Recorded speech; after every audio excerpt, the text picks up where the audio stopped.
আসসালামু আলাইকুম।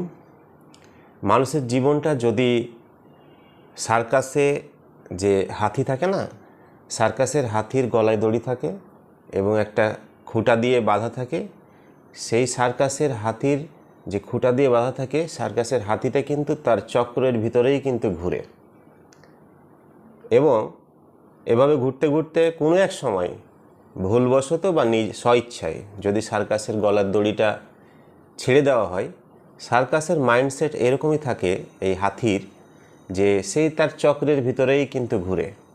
সে ভুলে যায় যে তার গলার দড়িটা ছেড়ে দেওয়া হয়েছে। সেই তার চক্রের ভিতরেই ঘুরে, কারণ তার দীর্ঘদিনের একটা মাইন্ডসেট তৈরি হয় যে আমার গলায় মনে হয় দড়ি আছে, আমাকে সেই চক্রের ভিতরেই ঘুরতে হবে। ঠিক সেই রকমই মানুষের জীবন যদি সার্কাসের হাতির মতো হয়, তাহলে সে একটা কর্মের মধ্যেই কিন্তু সে ঘুরবে। একজন উদ্যোক্তাকে এবং একজন এন্টারপ্রেনারকে যদি সে সার্কাসের হাতির মতো একটা কর্মের মধ্যেই ঘুরে, তার মাইন্ডসেট যদি একই প্রফেশনের মধ্যে হয়, তাহলে তার বহির্জগৎ সম্পর্কে, বিশ্ব সম্পর্কে এবং বিশ্বের যে কৃষ্টি কালচার আছে, স্বাভাবিক গতিধারার বাইরে তার কিন্তু থিঙ্কিং স্লটটা তৈরি হয় না। এই কারণে যারা স্বাভাবিকভাবে বিভিন্ন কর্মপন্থা ট্রাই করে যুগে যুগে কালে কালে, তারা কিন্তু সফল হয়েছে। আপনি আপনার যে একটা দক্ষতায় কাজ করছেন, সেই কাজ যদি আপনি ব্যর্থ হই, তাহলে ডিফারেন্ট ক্রাইটেরিয়া, ডিফারেন্ট কাজের আশায় আমাদের প্রতিনিয়ত অন্বেষায় থাকতে হবে। আর যখন প্রতিনিয়ত আমরা অন্বেষায় থাকব, কোনো না কোনো কাজে আমাদের কিন্তু সাকসেস আসবে। নিজের প্রতিভা, প্রত্যেকটা মানুষের মধ্যে পার্সোনাল ক্রিয়েটিভিটি আছে। সেই তার ক্রিয়েটিভিটি দিয়ে সেই তার জগতে কিন্তু সেরা। কে সমালোচনা করলো, কে কি বলল, সেটা বড় বিষয় না। আমার আপনার যেই ক্রিয়েটিভিটি আছে, সেই ক্রিয়েটিভিটি দ্বারাই আমাদের গণ্ডির বাইরে, সার্কাসের হাতির মতো না হয়ে আমাদের গণ্ডির বাইরে আমাদেরকে বিচরণ করতে হবে।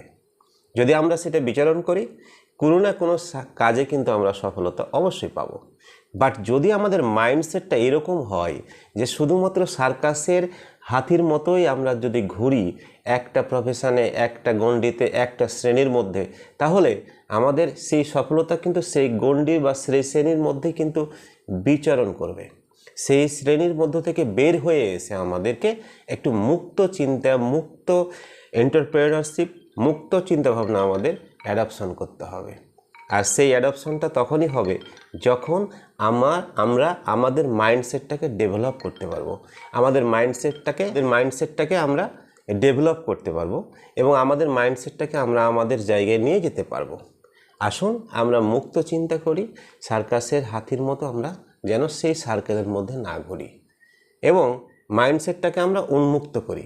এডুকেশনের দরজাটাকে আমরা ওপেন করি। যখন আমরা এডুকেশনের দরজাটাকে ওপেন করব এবং আত্ম উন্নয়নমূলক যখন আমাদের কর্মপন্থা তৈরি হবে, তখনই আমরা সামনের দিকে এগোতে পারব। আসুন আমাদের সেই ব্রেনটাকে আরও উন্মুক্ত করি। এর জন্য প্রতিনিয়ত আমাদের পড়াশোনার মধ্যে থাকতে হবে, স্বাভাবিক প্রক্রিয়ার বাইরে গিয়ে মুক্ত চিন্তা করতে হবে। সবাইকে ধন্যবাদ। আসসালামু আলাইকুম।